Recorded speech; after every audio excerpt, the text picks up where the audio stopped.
అందరికీ నమస్కారం. ఈరోజు మనం ఒక చాలా ప్రత్యేకమైన రోజు గురించి మాట్లాడుకుందాం. అదే వీర్ బల్ దివస్.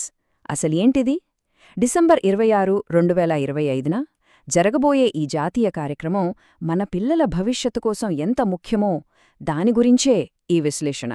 అసలు ఆలోచించండి, ఒక దేశం మొత్తం తన పిల్లల కోసం ప్రత్యేకంగా ఒక రోజును కేటాయిస్తే ఏమవుతుంది? దీని వెనుక ఉన్న అసలు ఉద్దేశ్యమేంటి? ఈ ప్రశ్నతోనే మనం ఈరోజు చర్చను మొదలు పెడదాం.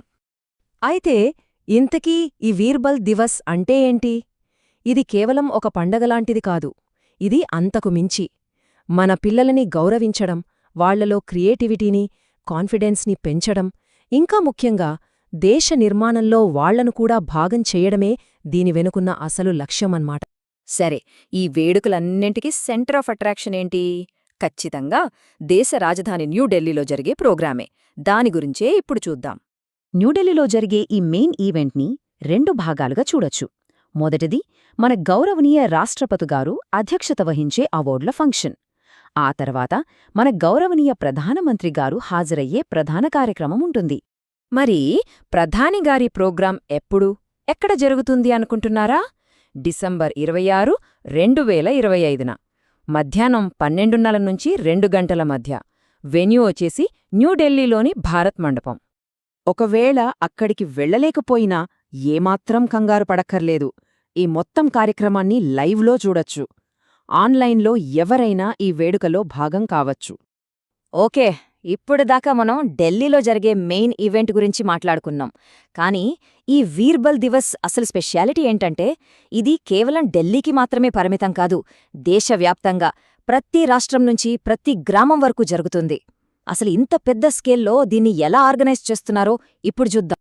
దీని ఆర్గనైజేషన్ చూస్తే ఒక 3 టైర్ సిస్టమ్ లాగా ఉందన్నమాట. టాప్ లెవెల్లో అంటే స్టేట్ లెవెల్లో ఎడ్యుకేషన్, హెల్త్ డిపార్ట్మెంట్లు చూసుకుంటాయి. ఇక రెండో లెవెల్ డిస్ట్రిక్ట్ లెవెల్లో కలెక్టర్లు, ఇతర ఆఫీసర్లు మేనేజ్ చేస్తారు. ఇక అందరికంటే ముఖ్యంగా గ్రాస్ రూట్ లెవెల్లో అంటే మండల స్థాయిలో టీచర్లు, అంగన్వాడీ వర్కర్లు, లోకల్ వాలంటీర్లు వీళ్లందరూ దీన్ని ముందుకు తీసుకెళ్తారు. సరే, ఆర్గనైజేషన్ పక్కాగా ఉంది. మరి పిల్లల కోసం అసలు ఏం యాక్టివిటీస్ ప్లాన్ చేశారు? ఈ ప్రోగ్రాంలో ప్రతి ఏజ్ గ్రూప్కి వాళ్లకు నచ్చేలా, వాళ్లకు ఉపయోగపడేలా ఎలాంటి కార్యక్రమాలున్నాయో అవేంటో ఇప్పుడు చూద్దాం. చూడండి, ఇది ఎంత ఇన్క్లూసివ్గా ఉందో. కేవలం స్కూల్ పిల్లలకే కాదు, 3 ఏళ్ల ప్రీ ప్రైమరీ పిల్లల నుంచి మొదలుపెట్టి కాలేజీకి వెళ్లే 18 ఏళ్లు పైబడిన యువత వరకు ప్రతి ఒక్కరినీ ఇందులో భాగం చేశారు. ప్రతి ఏజ్ గ్రూప్కి వేర్వేరే యాక్టివిటీస్ ఉన్నాయి. అందరికంటే చిన్నవాళ్లతో మొదలు పెడదాం. 3 నుంచి 6 ఏళ్ల పిల్లల కోసం ఫుల్గా ఫన్ యాక్టివిటీస్ పెట్టారు. డ్రాయింగ్, పెయింటింగ్, సరదాగా స్పోర్ట్స్, ఇంకా కథలు చెప్పడం. ఇలాంటివి వాళ్లలో క్రియేటివిటీని బయటకు తీసుకురావడానికి భలే హెల్ప్ అవుతాయి కదా. ఇక ప్రైమరీ స్కూల్ పిల్లల విషయానికొస్తే, అంటే 6 నుంచి 10 ఏళ్ల వాళ్ళకి యాక్టివిటీస్ కొంచెం స్ట్రక్చర్డ్గా ఉంటాయి. పెయింటింగ్తో పాటు వాళ్ళ ఆలోచనలకి అక్షర రూపమివ్వడానికి వ్యాసరచన, కథలు చెప్పడం వంటివి కూడా పెట్టారు. వాళ్లకిచ్చిన వ్యాసరచన టాపిక్స్లో ఒకటి చూడండి ఎంత బావుందో, భారతదేశంపై నా కల. అద్భుతం కదా.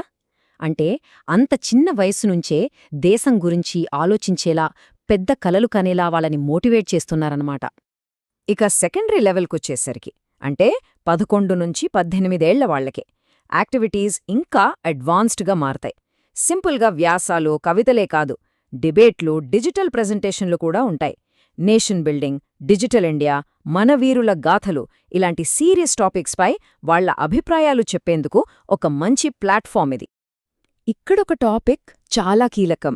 అదేంటంటే వికసిత్ భారత్ నిర్మాణంలో పిల్లల పాత్ర. వికసిత్ భారత్ అంటే డెవలప్డ్ ఇండియా. ఇది మన దేశం యొక్క పెద్ద విజన్. సో ఈ విజన్ని సాధించడంలో పిల్లల పాత్ర ఏంటని వాళ్లనే అడుగుతున్నారు. అంటే దేశ భవిష్యత్తుకి, యువతకి మధ్య డైరెక్ట్ లింక్ పెడుతున్నారన్నమాట. ఫైనల్గా కాలేజ్ లెవెల్, అంటే 18 ఏళ్లు పైబడిన వాళ్ల కోసం. ఇక్కడ ఫోకస్ అంతా కమ్యూనిటీ ఎంగేజ్మెంట్, లీడర్షిప్ మీద ఉంటుంది. నాలెడ్జ్ గేమ్స్, సమాజంపై అవగాహన కలిగించే skits, role plays, slogan writing competitions, అంతేకాదు ర్యాలీలు, అవేర్నెస్ వాక్స్ ద్వారా సొసైటీలో ఒక మార్పు తీసుకురావడానికి వాళ్లని ఎంకరేజ్ చేస్తున్నారు. ఓకే, ఇన్ని యాక్టివిటీస్, ఇన్ని ఈవెంట్స్, వీటన్నింటి వెనుక ఉన్న అసలు పెద్ద విజన్ ఏంటి?